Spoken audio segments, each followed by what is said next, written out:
Hi dear students, in this video we are going to discuss about incomplete contracts. Okay, അതായത് കഴിഞ്ഞ ക്ലാസ്സുകളിൽ നമ്മൾ contract കോസ്റ്റിങ്ങിനെ കുറിച്ചായിരുന്നു discuss ചെയ്ത് ആ ഒരു ചാപ്റ്ററാണ് ഡിസ്കസ് ചെയ്തിട്ടുണ്ടായിരുന്നത്. അതിൽ നമ്മൾ കംപ്ലീറ്റ് കോൺട്രാക്ട്സ് എങ്ങനെയാണ് കോൺട്രാക്ട് അക്കൗണ്ട് എങ്ങനെയാണ് പ്രിപ്പയർ ചെയ്യേണ്ടതെന്നും അതിൻ്റെ എക്സാമ്പിളും കാര്യങ്ങളൊക്കെ നമ്മൾ നോക്കി. ഇനി ഈ വീഡിയോയിൽ നമ്മൾ ഡിസ്കസ് ചെയ്യാൻ പോകുന്നത് ഇൻകംപ്ലീറ്റ് കോൺട്രാക്ട്സിനെ കുറിച്ചാണ്. ഓക്കെ, നമ്മൾ കഴിഞ്ഞ വീഡിയോയിൽ എന്താണ് ഇൻകംപ്ലീറ്റ് കോൺട്രാക്ട് അല്ലെങ്കിൽ ഇൻകംപ്ലീറ്റ് അക്കൗണ്ട് എന്താണെന്നൊക്കെ നമ്മൾ കഴിഞ്ഞ വീഡിയോയിൽ ഡിസ്കസ് ചെയ്തിട്ടുണ്ട്. എന്താണ് ഇൻകംപ്ലീറ്റ് ഇത് പറഞ്ഞിട്ടുണ്ടെങ്കിൽ അക്കൗണ്ട്സ് പറഞ്ഞിട്ടുണ്ടെങ്കിൽ, അതായത് കോൺട്രാക്ട്സ് അക്കൗണ്ടിലാവുമ്പോൾ കോൺട്രാക്റ്റിൽ ഒരു കോൺട്രാക്റ്റ് വർക്ക് കംപ്ലീറ്റ് ആവുന്നത് ഒരു 1-2 വർഷങ്ങളൊക്കെ എടുത്തിട്ടായിരിക്കും അല്ലേ. ടൈം ഡ്യൂറേഷൻ ആവശ്യമാണ്, ഒരു കോൺട്രാക്റ്റ് വർക്ക് കംപ്ലീറ്റ് ആവാൻ ടൈം ഡ്യൂറേഷൻ ആവശ്യമുണ്ട് നമ്മൾ പറഞ്ഞിട്ടുണ്ടായിരുന്നു. അപ്പം ഇപ്പോൾ ഒരു 3 വർഷമാണ് ഒരു വർക്ക് കംപ്ലീറ്റ് ആവാൻ എടുക്കുന്നതെന്ന് വിചാരിക്കാം. അപ്പോൾ നമ്മൾ ഈ 3 വർഷത്തിൽ ലാസ്റ്റ് വർക്ക് കംപ്ലീറ്റ് ചെയ്ത് ലാസ്റ്റ് 3rd ഇയറിലല്ല നമ്മൾ എന്ത് ചെയ്യുന്നത്, ഈ ഒരു കോൺട്രാക്റ്റ് അക്കൗണ്ട് പ്രിപ്പയർ ചെയ്യുക.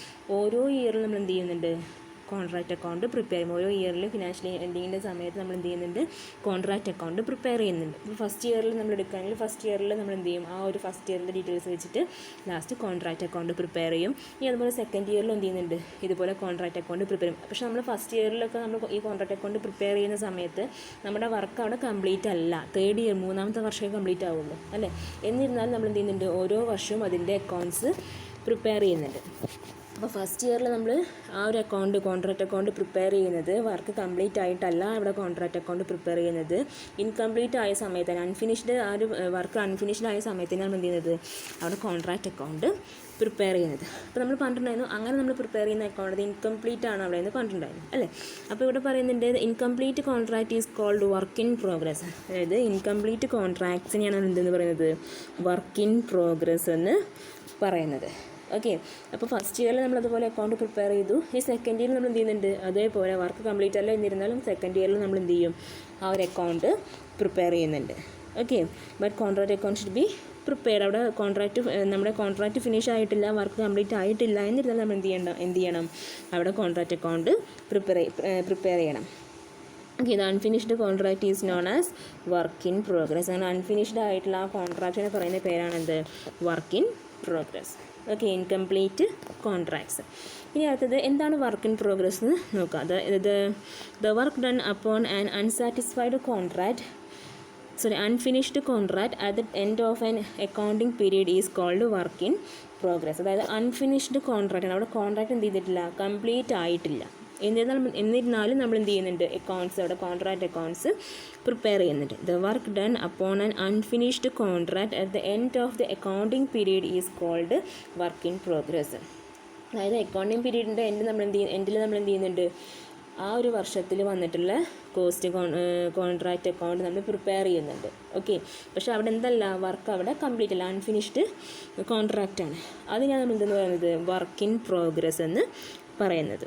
Okay, in short partly completed contract is known as work in progress. Partly complete ആണ്, ഫുള്ളായിട്ട് കംപ്ലീറ്റ് ആയിട്ടില്ല. എന്നാൽ ഒരു പകുതി കുറച്ചൊക്കെ എന്ത് ചെയ്തിട്ടുണ്ട്, വർക്ക് ചെയ്തിട്ടുണ്ട്. ആ ഒരു വർഷത്തിൽ വരുന്ന ആ സമയം ടൈം ഡ്യൂറേഷനിൽ വെച്ചിട്ട് ചെയ്യാൻ കഴിയുന്ന അത്ര വർക്ക് അവിടെ ചെയ്തിട്ടുണ്ട്. എന്നിരുന്നാലും അതെന്തല്ല, അവിടെ കംപ്ലീറ്റ് അല്ല. അപ്പോൾ അങ്ങനത്തെ സിറ്റുവേഷനിലാണ് വർക്ക് ഇൻ പ്രോഗ്രസ് എന്ന് പറയുന്നത്. Okay, work in progress includes amount of work certified and amount of work uncertified. അവിടെ ശ്രദ്ധിക്കണം, ഇവിടെ വർക്ക് ഇൻ പ്രോഗ്രസ്സിൽ 2 എമൗണ്ട്സ് ആണ് ഇൻക്ലൂഡ് ആവുന്നത്. First one work certified, second one work uncertified. Okay, ഈ 2 ഇതിൽ വരുന്നതാണ്, വർക്ക് ഇൻ പ്രോഗ്രസ്സിൽ വരുന്നതാണ്. ഇനി എന്താണ് നമുക്ക് വർക്ക് സർട്ടിഫൈഡ് എന്ന് നോക്കാം. എന്താണ് വർക്ക് സർട്ടിഫൈഡ് എന്ന് പറഞ്ഞിട്ടുണ്ടെങ്കിൽ, അതായത് വർക്ക് സർട്ടിഫൈഡ് എന്ന് പറഞ്ഞിട്ടുണ്ടെങ്കിൽ, ഇപ്പോൾ കോൺട്രാക്റ്റ് സമയത്ത് കോൺട്രാക്ടർക്ക് അഡ്വാൻസ് ആയിട്ട് എമൗണ്ട് കൊടുക്കില്ല. ഇപ്പോൾ ഒരു എക്സാമ്പിൾ എടുക്കുകയാണെങ്കിൽ ബിൽഡിംഗ് കൺസ്ട്രക്ഷൻ ആണെന്ന് വിചാരിച്ചോളൂ. ഓക്കെ, അപ്പോൾ ആ ബിൽഡിംഗ് കൺസ്ട്രക്ഷനിൽ അതായത് കോൺട്രാക്റ്റി എന്ന് പറയുമ്പോൾ ആരാണ്, കോൺട്രാക്റ്റ് കൊടുക്കുന്ന ആരാണോ കോൺട്രാക്റ്റ് കൊടുക്കുന്നത് അയാളാണ് ആര്, കോൺട്രാക്ടർ ആരാണോ ആ ഒരു കോൺട്രാക്റ്റ് ഏറ്റെടുത്ത് വർക്ക് ചെയ്യുന്നത് അവരാണ് കോൺട്രാക്ടർ അല്ലേ. അപ്പോൾ ഈ കൺസ്ട്രക്ഷൻ സമയത്ത് ബിൽഡിംഗ് കൺസ്ട്രക്ഷനാണ് നമ്മൾ പറയുന്നത്. അപ്പോൾ ബിൽഡിംഗ് കൺസ്ട്രക്ഷൻ ചെയ്യുന്ന ആ ഒരു സമയത്ത് ആ ഒരു ടൈമിൽ എന്ത് ചെയ്യുന്നില്ല, കോൺട്രാക്ടർക്ക് അഡ്വാൻസ് എമൗണ്ട് കൊടുക്കില്ല. ഓക്കെ, അഡ്വാൻസ് ആയിട്ട് എന്ത് ചെയ്യില്ല, എമൗണ്ട് കൊടുക്കില്ല. അവിടെ ആ ഒരു വർക്ക് കംപ്ലീറ്റ് ചെയ്ത അവർ ചെയ്ത വർക്ക് എത്ര പോർഷനാണോ വർക്ക് കംപ്ലീറ്റ് ആയിട്ടുള്ളത് അതിനനുസരിച്ച് എന്ത് ചെയ്യുള്ളൂ, എമൗണ്ട് കൊടുക്കുള്ളൂ. അവരെത്രയാണോ അവിടെ കംപ്ലീറ്റ് വർക്ക് ആയിട്ടുള്ളത്, എത്ര പോർഷൻ ഫുള്ള് എന്തായാലും നമുക്ക് പറ്റില്ല. 3 വർഷമൊക്കെ ആയിരിക്കും എന്ത് വേണ്ടി വരിക. എക്സാമ്പിൾ എടുക്കുക, ആ ഒരു ബിൽഡിംഗ് കൺസ്ട്രക്ഷന് 3 വർഷം കൊണ്ടാണ് അവിടെ കൺസ്ട്രക്ട് ചെയ്യേണ്ടതെന്ന് വിചാരിക്കുക. അപ്പോൾ നമുക്ക് ഇപ്പോൾ 1 വർഷം അല്ലെങ്കിൽ 6 മാസത്തിനുള്ളിൽ അവർ എത്രയാണോ വർക്ക് കംപ്ലീറ്റ് ആക്കിയിട്ടുള്ളത് അതിനനുസരിച്ചിട്ട് അവർ ചെയ്ത വർക്കിനനുസരിച്ചിട്ട് എന്ത് ചെയ്യുന്നത് അവിടെ പേയ്മെൻറ്റ് എമൗണ്ട് കൊടുക്കുന്നുണ്ട്. അല്ലാണ്ട് അഡ്വാൻസ് ആയിട്ട് ഒരു എമൗണ്ട് അവിടെ കൊടുക്കുന്നില്ല കൺസ്ട്രക്ഷനിൽ, കോൺട്രാക്റ്റിൽ. ഓക്കെ, സോ നമുക്ക് എന്ത് ചെയ്യണം, എത്ര വർക്കാണോ കംപ്ലീറ്റ് ആയിട്ടുള്ളതെന്ന് കൃത്യമായിട്ട് അറിയണം. എന്നിരുന്നാൽ മാത്രമേ നമുക്ക് എന്ത് ചെയ്യാൻ പറ്റുള്ളൂ, അതിനനുസരിച്ചിട്ട് അവിടെ പേയ്മെൻറ്റ് നടത്താൻ പറ്റുള്ളൂ. നമ്മൾ പറഞ്ഞു കോൺട്രാക്ടർക്ക് അഡ്വാൻസ് ആയിട്ടൊരു എമൗണ്ട് കൊടുക്കുന്നില്ല. അവിടെ എന്താണ്, അവർ കംപ്ലീറ്റ് ചെയ്ത വർക്കിൻ്റെ അനുസരിച്ചിട്ട് എന്ത് ചെയ്യുന്നത്, എമൗണ്ട് കൊടുക്കുന്നതെന്ന് പറഞ്ഞു. അപ്പോൾ നമ്മൾ അവർ എത്രയാണോ വർക്ക് അവിടെ കംപ്ലീറ്റ് ആക്കിയിട്ടുള്ളത് എന്നുള്ളത് കൃത്യമായിട്ട് ഐഡൻറ്റിഫൈ ചെയ്യണം. അതിനനുസരിച്ച് എന്ത് ചെയ്യണം, അവർക്ക് അവിടെ പേയ്മെൻറ്റ് നടത്തണം. അപ്പോൾ എത്രയാണോ അവർ വർക്ക് കംപ്ലീറ്റ് ആയിട്ടുള്ളതെന്ന് കൃത്യമായിട്ട് ഐഡൻറ്റിഫൈ ചെയ്യാൻ വേണ്ടിയിട്ട് ഒരു ആർക്കിടെക്ചർ അല്ലെങ്കിൽ സർവേയർ എന്ത് ചെയ്യുന്നുണ്ട്, അതിനെ കൃത്യമായിട്ട് ഇവാലുവേറ്റ് ചെയ്യാം. എത്ര പോർഷൻസ് അവർ കംപ്ലീറ്റ് ആക്കിയിട്ടുണ്ട് എന്നുള്ളത് ആ ഒരു ആർക്കിടെക്ചർ അല്ലെങ്കിൽ സർവേയർ അത് ഇവാലുവേറ്റ് ചെയ്യും. എന്നിട്ട് എന്ത് ചെയ്യും, എത്ര വർക്ക് കംപ്ലീറ്റ് ചെയ്യാൻ അനുസരിച്ചിട്ട് അതിനൊരു സർട്ടിഫിക്കറ്റ് പ്രൊവൈഡ് ചെയ്യും. അതിനെയാണ് വർക്ക് സർട്ടിഫൈഡ് എന്ന് പറയുന്നത്. ഓക്കെ, അപ്പം ആ ഒരു വർക്ക് അവർ എത്രമാത്രം വർക്ക് കംപ്ലീറ്റ് ആക്കിയിട്ടുണ്ടെന്നുള്ളത് ഒരു ആർക്കിടെക്ചർ അല്ലെങ്കിൽ സർവേയർ അത് അവർ ഇവാലുവേറ്റ് ചെയ്യും. എന്നിട്ട് അവരെന്ത് ചെയ്യും, അതിനൊരു സർട്ടിഫിക്കറ്റ് പ്രൊവൈഡ് ചെയ്യും. അതിനെയാണ് നമ്മൾ എന്ത് പറയുന്നത്, വർക്ക് സർട്ടിഫൈഡ് എന്ന് പറയുന്നത്. ഓക്കെ, ഇതവിടെ പറഞ്ഞിട്ടുണ്ട്, the architecture or surveyor will issue a certificate stating the sale value of work completed upon up to a specified date.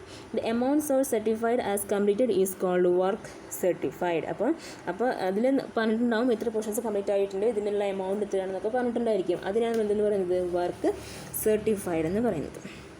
Okay, ഇനി എന്താണ് വർക്ക് അൺസർട്ടിഫൈഡ് എന്ന് പറഞ്ഞിട്ടുണ്ടെങ്കിൽ ഇതിൻ്റെ ഈ വർക്ക് സർട്ടിഫൈഡിന് നേരെ ഓപ്പോസിറ്റ്, അതായത് work which has been done but not certified is called work certified. It is a value of work done since certification.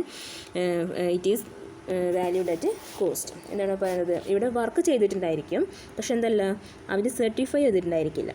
Okay, ചെയ്ത വർക്കിനെ അവിടെ സർട്ടിഫൈ ചെയ്തിട്ടുണ്ടായിരിക്കില്ല. അതിനെയാണ് എന്തെന്ന് പറയുന്നത്, വർക്ക് അൺസർട്ടിഫൈഡ് എന്ന് പറയുന്നത്. ഓക്കെ, ഇനി അടുത്ത് പറയാനുള്ളത് റിട്ടൻഷൻ മണി. എന്താണ് റിട്ടൻഷൻ മണി എന്നാണ് അടുത്ത് പറയാൻ പോകുന്നത്. അതായത് generally the whole amount of work certified shall not be paid immediately. A small percentage thereof shall be retained or withheld till the completion of the contract. എന്താണ് അവിടെ പറയുന്നത്, നമ്മൾ പറഞ്ഞു വർക്ക് സർട്ടിഫൈഡ് എന്ന് പറഞ്ഞിട്ടുണ്ടെങ്കിൽ ആ വർക്ക് കംപ്ലീറ്റ് ചെയ്ത ആ പോർഷൻ അനുസരിച്ച് എന്ത് ചെയ്യുന്നുണ്ട്, അവിടെ ഇത്ര ഇന്ന എമൗണ്ടാണ്, ഇത്ര വർക്ക് കംപ്ലീറ്റ് ചെയ്യുന്നൊരു വർക്ക് സർട്ടിഫൈഡ് അവിടെ നൽകുന്നുണ്ട് എന്ന് പറഞ്ഞു. അപ്പോൾ ഈ വർക്ക് സർട്ടിഫൈഡിൽ പറയുന്ന എമൗണ്ട്, ഇത്ര എമൗണ്ട് കൊടുക്കാമെന്ന് പറയുന്ന ആ ഒരു എമൗണ്ട് എന്ത് ചെയ്യില്ല, കോൺട്രാക്റ്റ് മുഴുവനായിട്ടും ആ സമയത്ത് ഇമ്മീഡിയറ്റ് ആയിട്ട് കോൺട്രാക്ടർക്ക് പ്രൊവൈഡ് ചെയ്യില്ല. ഓക്കെ, അപ്പോൾ നമ്മൾ വർക്ക് സർട്ടിഫൈഡിൽ പറഞ്ഞിട്ടുള്ള ആ എമൗണ്ട് ഇമ്മീഡിയറ്റ് ആയിട്ട് എന്ത് ചെയ്യില്ല, കോൺട്രാക്ടർക്ക് പേയ്മെൻറ്റ് നടത്തില്ല. കാരണം എന്താണ്, ചിലപ്പോൾ അവർക്ക് പൈസ കിട്ടിക്കഴിഞ്ഞാൽ അവരെന്ത് ചെയ്യാൻ ചാൻസ് ഉണ്ട്, ആ വർക്ക് അവിടെ ഡ്രോപ്പ് ചെയ്ത് പോകാൻ ചാൻസ് ഉണ്ട്. അതുകൊണ്ട് എന്ത് ചെയ്യില്ല, അല്ലെങ്കിൽ അടുത്ത വർക്ക് അവർ ഡിലേ വരുത്താനൊക്കെ ചാൻസ് ഉണ്ട്. അതുകൊണ്ട് എന്ത് ചെയ്യില്ല, വർക്ക് സർട്ടിഫൈഡിൽ പറഞ്ഞിട്ടുള്ള ആ എമൗണ്ട് ഫുള്ളായിട്ടും എന്ത് ചെയ്യില്ല, അവിടെ കോൺട്രാക്ടർക്ക് പേയ്മെൻറ്റ് നടത്തില്ല, ഇമ്മീഡിയറ്റ് പേയ്മെൻറ്റ് അവിടെ നടത്തില്ല. കുറച്ച് എന്ത് ചെയ്യും, അവരവിടെ റീറ്റെയിൻ ചെയ്ത് വയ്ക്കും. എന്നിട്ട് ബാക്കി മാത്രം എന്ത് ചെയ്യുള്ളൂ, അവർക്ക് പ്രൊവൈഡ് ചെയ്യുള്ളൂ. അതിനോട് പറയുന്നത് a small percentage thereof shall be retained or withheld till the completion of the contract. ആ കോൺട്രാക്റ്റ് കംപ്ലീറ്റ് ആകുന്നവർ എന്ത് ചെയ്യും, ഒരു ചെറിയ പോർഷൻ, ചെറിയൊരു പെർസെൻറ്റേജ് എന്ത് ചെയ്യും, നമ്മളവിടെ റീറ്റെയിൻ ചെയ്ത് വെക്കും, അല്ലെങ്കിൽ വിത്ത് ഹെൽഡ് ചെയ്ത് വെക്കും. അതിനാണ് എന്തെന്ന് പറയുന്നത്, റിറ്റൻഷൻ മണി എന്ന് പറയുന്നത്. ഓക്കെ, നമ്മൾ പറയുന്നുണ്ട് this is done to give protection to the contract. അതെന്തിനു വേണ്ടിയിട്ടാണ്, കോൺട്രാക്റ്റിക്ക് ഒരു പ്രൊട്ടക്ഷൻ പ്രൊവൈഡ് ചെയ്യാൻ വേണ്ടിയിട്ടാണ് ഇങ്ങനെ നമ്മൾ റിറ്റൻഷൻ മണി റീറ്റെയിൻ ചെയ്ത് വയ്ക്കുന്നത്. എന്തിനു വേണ്ടിയിട്ടാണ്, in case of contractor does not fulfil the terms and condition of the contract. ഇനി അഥവാ കോൺട്രാക്ടർ അവർക്കുള്ള ടേംസ് ആൻഡ് കണ്ടീഷൻസ് ഒന്നും ഫുൾഫിൽ ചെയ്തില്ല എന്നുണ്ടെങ്കിൽ നമുക്കതിനനുസരിച്ചിട്ട് എന്ത് ചെയ്യാം, ഇതാക്കാം, നമ്മുടെ കയ്യിൽ ആ ഒരു പെർസെൻറ്റേജ് ഓഫ് മണി എന്ത് ചെയ്യുന്നുണ്ട്, റീറ്റെയിൻ ചെയ്ത് വെച്ചിട്ടുണ്ട്. സോ അപ്പോൾ അതൊരു ഗ്യാരണ്ടിയാണ്, ഒരു പ്രൊട്ടക്ഷനാണ്, കോൺട്രാക്റ്റിക്കുള്ളൊരു പ്രൊട്ടക്ഷനാണ് അവിടെ പറയുന്നത്. ഓക്കെ, അതാണ് റിറ്റൻഷൻ മണി എന്ന് പറഞ്ഞിട്ടുണ്ടെങ്കിൽ. ഇനി അടുത്തതായിട്ട് നമുക്ക് പറയാനുള്ളത്, റിറ്റൻഷൻ മണി പറഞ്ഞു. ഇനി പ്രോഫിറ്റ് ഓൺ ഇൻകംപ്ലീറ്റ് കോൺട്രാക്റ്റിൽ വരുന്ന പ്രോഫിറ്റ് എങ്ങനെയാണെന്നുള്ളതാണ് ഇനി അടുത്തായിട്ട് ഡിസ്കസ് ചെയ്യാൻ പോകുന്നത്. Okay, profit on incomplete contract അല്ലെങ്കിൽ നോഷണൽ പ്രോഫിറ്റ്. അതായത് ഇൻകംപ്ലീറ്റ് കോൺട്രാക്റ്റിൽ ഉണ്ടാകുന്ന പ്രോഫിറ്റിനെ നമ്മൾ എന്താണ് പറഞ്ഞത്? നോഷണൽ പ്രോഫിറ്റ് ആണെന്നാണ് പറഞ്ഞത് അല്ലേ. അതായത് വർക്ക് കംപ്ലീറ്റ് ആയിട്ടില്ല എന്നിരുന്നാലും ഓരോ വർഷത്തിൽ എന്ത് ചെയ്യണം? അതിൻ്റെ കോൺട്രാക്റ്റ് അക്കൗണ്ട് പ്രിപ്പയർ ചെയ്യണം. അതിന് റൈസ് ചെയ്യുന്ന പ്രോഫിറ്റിന് പറയുന്ന പേരാണെന്ത്? Notional profit. ഓക്കെ, അപ്പോൾ ഇൻകംപ്ലീറ്റ് കോൺട്രാക്റ്റിൽ ഉണ്ടാകുന്ന പ്രോഫിറ്റ്, നോഷണൽ പ്രോഫിറ്റിനെ കുറിച്ചാണ് ഇനി അടുത്തതായിട്ട് നമ്മളിവിടെ ഡിസ്കസ് ചെയ്യാൻ പോകുന്നത്. ഓക്കെ, അവിടെ എന്താ പറഞ്ഞിട്ടുള്ളത്? നമ്മളിവിടെ 3 ക്രൈറ്റീരിയാസിലാണ് നമ്മൾ നിന്നത്. ആ ഒരു കോൺട്രാക്റ്റ് അക്കൗണ്ടിലേക്ക് വരുന്ന പ്രോഫിറ്റ്, നോഷണൽ പ്രോഫിറ്റ് എത്രയാണെന്നുള്ളത് നമ്മൾ ഒരു 3 ക്രൈറ്റീരിയൻ്റെ ബേസിലാണ് നമ്മൾ കണ്ടുപിടിക്കുന്നത്. ഓക്കെ, അവരുടെ വർക്ക് കംപ്ലീറ്റ് ആയതിൻ്റെ ബേസിൽ എത്രയാണോ അവിടെ വരുന്ന പ്രോഫിറ്റ് എന്നുള്ളത് കോൺട്രാക്റ്റ് അക്കൗണ്ടിലേക്ക് ട്രാൻസ്ഫർ ചെയ്യുന്ന കോൺട്രാക്റ്റ് അക്കൗണ്ടിലേക്ക് വരുന്ന പ്രോഫിറ്റ്, നോഷണൽ പ്രോഫിറ്റ് എത്രയാണെന്നുള്ളത് 3 ക്രൈറ്റീരിയാസിൻ്റെ ബേസിലാണ് നമ്മളവിടെ കണ്ടുപിടിക്കുന്നത്. ഓക്കെ, അത് ഏതൊക്കെയാണ് നമുക്ക് നോക്കാം. First one, if the contract completed is 1/4 or less than 1/4. അതായത് കോൺട്രാക്റ്റ് ഇപ്പോൾ 4/1 ഭാഗം കംപ്ലീറ്റ് ആയിട്ടുണ്ട്, അല്ലെങ്കിൽ ലെസ് ദാൻ 1/4. 1/4 കംപ്ലീറ്റ് ആയിട്ടുണ്ട്, അതുപോലെ ലെസ് ദാൻ 1/4 ആണെന്ന് വിചാരിക്കുക. അങ്ങനത്തെ സിറ്റുവേഷനിൽ എങ്ങനെയാണ് കോൺട്രാക്റ്റ് പ്രോഫിറ്റ് കാണുന്നതെന്നുണ്ടെങ്കിൽ അവിടെ പറയുന്നത് എങ്ങനെയാണ്? No profit is credited to profit and loss account. എന്ത് ചെയ്യേണ്ട? പ്രോഫിറ്റ് ആൻഡ് ലോസ് അക്കൗണ്ടിൽ ഒരു പ്രോഫിറ്റ് നമ്മൾ ക്രെഡിറ്റ് ചെയ്യേണ്ട ആവശ്യം ഇല്ല. ഓക്കെ, ഇവിടെ full amount of national profit should be transferred to work in progress reserve. എന്ത് ചെയ്യണം? അവിടെ വരുന്ന പ്രോഫിറ്റിൻ്റെ ഫുൾ എമൗണ്ട് നമ്മൾ എന്ത് ചെയ്യും? വർക്ക് ഇൻ പ്രോഗ്രസ് റിസർവിലേക്ക് ട്രാൻസ്ഫർ ചെയ്യുകയാണ് ചെയ്യുന്നത്. ഓക്കെ, അവിടെ എന്താണ്? No profit is credited to profit and loss account. ഒരു പ്രോഫിറ്റ് ആൻഡ് ലോസ് അക്കൗണ്ടിലേക്ക് എന്ത് ചെയ്യുന്നില്ല? ഒരു പ്രോഫിറ്റിൻ്റെ ഒരു പോർഷൻ പോലും നമ്മൾ ചെയ്യുന്നില്ല, ട്രാൻസ്ഫർ ചെയ്യുന്നില്ല. അവിടെ എന്താ ചെയ്യുന്നത്? Transfer to work in progress reserve. പിന്നെ അവിടെ വരുന്ന നോഷണൽ പ്രോഫിറ്റ് മുഴുവനായിട്ട് നമ്മൾ എന്ത് ചെയ്യും? അതിൽ ഫുൾ എമൗണ്ടും വർക്ക് ഇൻ പ്രോഗ്രസ് റിസർവിലേക്ക് ട്രാൻസ്ഫർ ചെയ്യും. Nothing should be taken to profit and loss account. Profit and loss അക്കൗണ്ടിലേക്ക് ഒന്നും നമ്മൾ ട്രാൻസ്ഫർ ചെയ്യുന്നില്ല. അതാണ് if the contract completed is 1/4 or less than 1/4. ഒന്നിക്ക് വർക്ക് 4/1 ഭാഗം കംപ്ലീറ്റ് ആയിട്ടുണ്ട്, അല്ലെങ്കിൽ 4/1 ഭാഗത്തിനേക്കാളും കുറവ് വർക്ക് കംപ്ലീറ്റ് ആയിട്ടുണ്ടെന്നുണ്ടെങ്കിൽ പ്രോഫിറ്റ് ഒന്നും നമ്മൾ എന്ത് ചെയ്യുന്നില്ല? പ്രോഫിറ്റ് ആൻഡ് ലോസ് അക്കൗണ്ടിലേക്ക് ട്രാൻസ്ഫർ ചെയ്യുന്നില്ല. അതിൽ ഫുൾ എമൗണ്ട് നമ്മൾ വർക്ക് ഇൻ പ്രോഗ്രസ്സിലേക്കാണ് ട്രാൻസ്ഫർ ചെയ്യുന്നത്.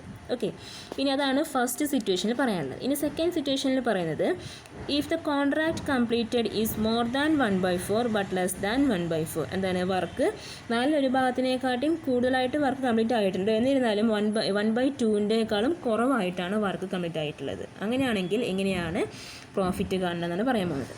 അവിടെ പറയുന്നത് if 1/3 of notional profit should be taken to profit and loss account. എന്ത് ചെയ്യണം? അവിടെ പറയുന്നത് 1/3 ഓഫ് ദി നോഷണൽ പ്രോഫിറ്റിന് 1/3 നമ്മൾ എന്ത് ചെയ്യുന്നുണ്ട്? Profit should be taken to profit and loss account.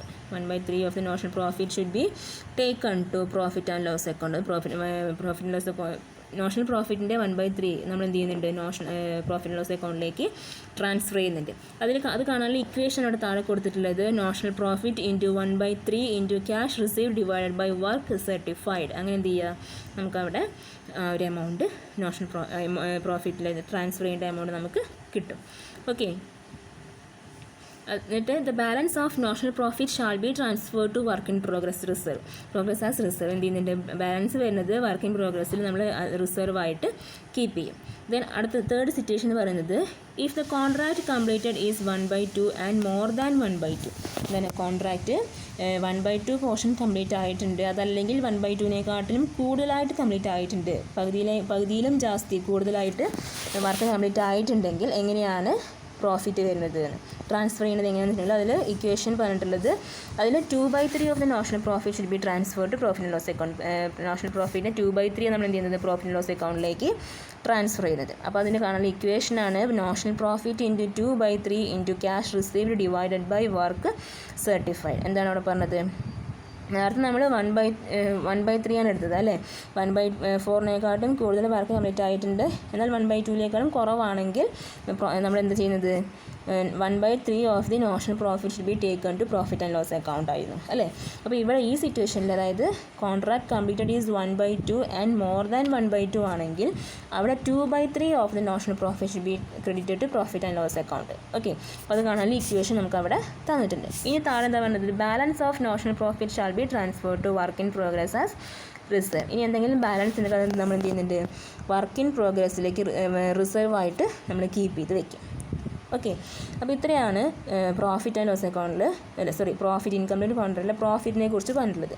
ഇനി ലോസ് ആണെങ്കിൽ, ലോസ് ഓൺ കോൺട്രാക്റ്റ് ആണെങ്കിൽ എന്താണ് ട്രീറ്റ് ചെയ്യുക, എങ്ങനെയാണ് അത് ട്രീറ്റ് ചെയ്യുന്നത് പറയാൻ പോകുന്നത്. The loss on incomplete contract should be fully transferred to profit and loss account. Loss ആണെങ്കിൽ എന്ത്, debit side exceeds credit side, debit side exceed ആയിട്ടുണ്ടെങ്കിൽ നമുക്ക് ലോസ് ആണ് വരുന്നത് അല്ലേ.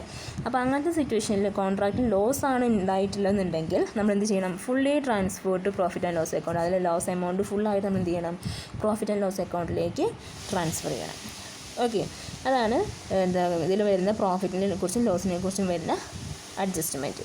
ഇനി നമുക്ക് ഈ കോൺട്രാക്റ്റ് അക്കൗണ്ടിൻ്റെ, അതായത് ഇൻകംപ്ലീറ്റ് കോൺട്രാക്റ്റിൻ്റെ ഒരു സ്പെസിമെൻ നോക്കാം. എന്താണ് ഇൻകംപ്ലീറ്റ് കോൺട്രാക്റ്റിൻ്റെ സ്പെസിമെൻ എന്നാണ് ഇനി അടുത്തതായിട്ട് ഡിസ്കസ് ചെയ്യാൻ പോകുന്നത്. ഓക്കെ, അപ്പം ഇതാണ് നമ്മുടെ ഇൻകംപ്ലീറ്റ് കോൺട്രാക്റ്റിൻ്റെ ഒരു സ്പെസിമെൻ ഫോർമാറ്റ്. നമ്മൾ കഴിഞ്ഞ, അതായത് കംപ്ലീറ്റ് കോൺട്രാക്ട്സിൽ വരച്ച അതേപോലെ തന്നെയാണ്, ഐറ്റംസും ഏകദേശം തന്നെയാണ്, അതിൽ കുറച്ച് മാറ്റങ്ങൾ മാത്രമേ അവിടെ വരുന്നുള്ളൂ. അതായത് നമുക്ക് നോക്കാം, കോൺട്രാക്റ്റ് അക്കൗണ്ട് ഹെഡിങ് കൊടുത്തു, 4 കോളം, പർട്ടിക്കുലേഴ്സ് എമൗണ്ട്. അതിൽ ഫസ്റ്റ് ഡെബിറ്റ് സൈഡിൽ വരുന്നത് ടു മെറ്റീരിയൽസ്, അതുപോലെ labour, plant, overheads, then cost of sub contract, അതുപോലെ നോഷണൽ പ്രോഫിറ്റ്. അതായത് കോസ്റ്റ് ഓഫ് സബ് കോൺട്രാക്റ്റ് എന്ന് പറഞ്ഞിട്ടുണ്ടെങ്കിൽ ചിലപ്പോൾ ഈ കോൺട്രാക്ടർ തന്നെ വേറൊരു കോൺട്രാക്ടർക്ക് വർക്ക് കൊടുക്കും. അതാണ് കോസ്റ്റ് ഓഫ് സബ് കോൺട്രാക്റ്റ് എന്ന് പറഞ്ഞിട്ടുള്ളത്. അപ്പോൾ അവർക്ക് അവിടെ ഉണ്ടാകുന്ന കോസ്റ്റ്. അപ്പോൾ ഇത്രയും ഐറ്റംസ് ആണ് ചെയ്യുന്നത് ഡെബിറ്റ് സൈഡിൽ വരിക, മെറ്റീരിയൽസ്, ലേബർ, പ്ലാന്റ്, ഓവർഹെഡ്സ്, അതുപോലെ cost of sub contract. Then ഇനി ക്രെഡിറ്റ് സൈഡിലേക്ക് വരുമ്പോൾ, ക്രെഡിറ്റ് സൈഡിൽ വരുന്നത് വർക്ക് ഇൻ പ്രോഗ്രസ് വരുന്നുണ്ട്. ശ്രദ്ധിക്കുക, വർക്ക് ഇൻ പ്രോഗ്രസ് നമ്മൾ പറഞ്ഞിരുന്നു തിയറി പോർഷൻസിൽ. വർക്ക് ഇൻ പ്രോഗ്രസ് പറയുമ്പോൾ അവിടെ 2 എമൗണ്ട് വരും എന്ന് പറഞ്ഞിരുന്നു അല്ലേ. വർക്ക് സർട്ടിഫൈഡിൻ്റെ ഒരു എമൗണ്ടും വരും, അതുപോലെ വർക്ക് അൺസർട്ടിഫൈഡിൻ്റെ ഒരു എമൗണ്ട്. അങ്ങനെ 2 എമൗണ്ടാണ് വർക്ക് ഇൻ പ്രോഗ്രസ്സിൽ വരുന്നത്. അപ്പോൾ അത് രണ്ടും കാണിക്കണം. ദെൻ മെറ്റീരിയൽ റിട്ടേൺഡ് കാണിക്കണം, അതുപോലെ മെറ്റീരിയൽ ലേയിങ് അറ്റ് സൈറ്റിലുള്ള മെറ്റീരിയൽ. ദെൻ പ്ലാന്റ് കാണിക്കണം, പ്ലാന്റിൽ ലെസ് ഡിപ്രീസിയേഷൻ്റെ എമൗണ്ടും കാണിക്കണം. ഇത്രയാണ് എന്ത് വരുന്നത് ക്രെഡിറ്റ് സൈഡിൽ വരുന്നത്. ഇനി ബാലൻസ് ചെയ്യുക, അതിൽ വരുന്ന അതിന് ടോട്ടൽ ചെയ്യുമ്പോൾ അതിൽ വരുന്ന ബാലൻസ് ആണ് എന്ത്, നോഷണൽ പ്രോഫിറ്റ് ആയിട്ട് ഡെബിറ്റ് സൈഡിൽ കാണിക്കേണ്ടത്. ഓക്കെ, ബാലൻസിങ് ഫിഗർ അത് നോഷണൽ പ്രോഫിറ്റ് ആണ്. ഇനി കിട്ടുന്ന ഈ നോഷണൽ പ്രോഫിറ്റ് എന്ത് ചെയ്യണം, പ്രോഫിറ്റ് ലോസ് അക്കൗണ്ടിലേക്ക് ബ്രോഡ് ഡൗൺ ചെയ്യണം. ഓക്കെ, ബൈ നോഷണൽ പ്രോഫിറ്റ് ചെയ്ത എമൗണ്ട് കാണിക്കുക. ദെൻ ഈ ഒരു എമൗണ്ട് ഇവിടെ വന്നിട്ടുള്ള ഈ നോഷണൽ പ്രോഫിറ്റിൻ്റെ ഈ എമൗണ്ട് നമ്മൾ എന്ത് ചെയ്യേണ്ടത്, പ്രോഫിറ്റ് ആൻഡ് ലോസ് അക്കൗണ്ടിലേക്ക് ട്രാൻസ്ഫർ ചെയ്യേണ്ടത്. ഓക്കെ, പ്രോഫിറ്റ് ആൻഡ് ലോസ് അക്കൗണ്ടിൽ, അതായത് വർക്ക് എങ്ങനെയാണോ കംപ്ലീറ്റ് ആയിട്ടുള്ള അതിൻ്റെ പോർഷൻസ് നോക്കിയിട്ട് നമ്മൾ എന്ത് ചെയ്യണം, പ്രോഫിറ്റ് ആൻഡ് ലോസ് അക്കൗണ്ടിലേക്ക് അതാണ് ഈ എമൗണ്ട് കാണിക്കേണ്ടത്. ഓക്കെ, ഈ പറയുന്ന പ്രോഫിറ്റ് ആൻഡ് ലോസ് അക്കൗണ്ട് പറഞ്ഞിട്ട് ഈ കാണിക്കുന്ന എമൗണ്ട്, ഈ ഒരു എമൗണ്ട് ഈ നോഷണൽ പ്രോഫിറ്റിനെ ട്രാൻസ്ഫർ ചെയ്യുന്ന എമൗണ്ടാണ്. അതായത് എത്ര പോർഷനാണോ വർക്ക് കംപ്ലീറ്റ് ആയിട്ടുള്ളത് അതിനനുസരിച്ച് എന്ത് ചെയ്യണം, നമ്മൾ ട്രാൻസ്ഫർ ചെയ്യേണ്ടത്. അങ്ങനെയാണ് ഈ എമൗണ്ട് കിട്ടുന്നത്. ദെൻ അതിൽ ടോട്ടൽ ചെയ്യുക, അതിൽ വരുന്ന ബാലൻസിങ് ഫിഗറാണ് എന്ത്, വർക്ക് ഇൻ പ്രോഗ്രസ് ആയിട്ട് കാണിക്കേണ്ടത്. ഓക്കെ, നമ്മൾ ഇതിൻ്റെ തിയറിയിൽ പറഞ്ഞിട്ടുണ്ടായിരുന്നു ബാലൻസ് വരുന്ന പ്രോഫിറ്റിൽ തന്നെ നമ്മൾ പറഞ്ഞിട്ടുണ്ടായിരുന്നു അല്ലേ. Balance of notional profit shall be transferred to work in progress as reserve എന്ന് പറഞ്ഞിട്ടുണ്ടായിരുന്നു. ബാലൻസ് ആയിട്ട് വരുന്ന നോഷണൽ പ്രോഫിറ്റ് നമ്മൾ എന്ത് ചെയ്യുന്നുണ്ട്, വർക്ക് ഇൻ പ്രോഗ്രസ്സിലേക്ക്, അത് റിസർവ് ആയിട്ട് അത് അവിടെ കീപ്പ് ചെയ്യുന്നുണ്ടെന്ന് പറഞ്ഞ് ട്രാൻസ്ഫർ ചെയ്യണമെന്ന് പറഞ്ഞിട്ടുണ്ടായിരുന്നു. അതാണ് കോൺട്രാക്റ്റ് അക്കൗണ്ട്. അപ്പോൾ ഇത് കഴിഞ്ഞിട്ട് ഇത് കഴിഞ്ഞ് ടോട്ടൽ ചെയ്ത് നമുക്ക് ബാലൻസ് കിട്ടി, അത് വർക്ക് ഇൻ പ്രോഗ്രസ്സിലേക്ക് ട്രാൻസ്ഫർ ചെയ്തു. ഓക്കെ, ഇങ്ങനെയാണ് ഇൻകംപ്ലീറ്റ് കോൺട്രാക്റ്റ് അക്കൗണ്ട് പ്രിപ്പയർ ചെയ്യേണ്ടത്. ഓക്കെ, ഇനി അടുത്ത ക്ലാസ്സിൽ, അടുത്ത വീഡിയോയിൽ നമുക്ക് എന്ത് ചെയ്യാം, ഇൻകംപ്ലീറ്റ് കോൺട്രാക്റ്റിൻ്റെ ഒരു എക്സാമ്പിൾ ചെയ്ത് നോക്കാം. Okay, thank you.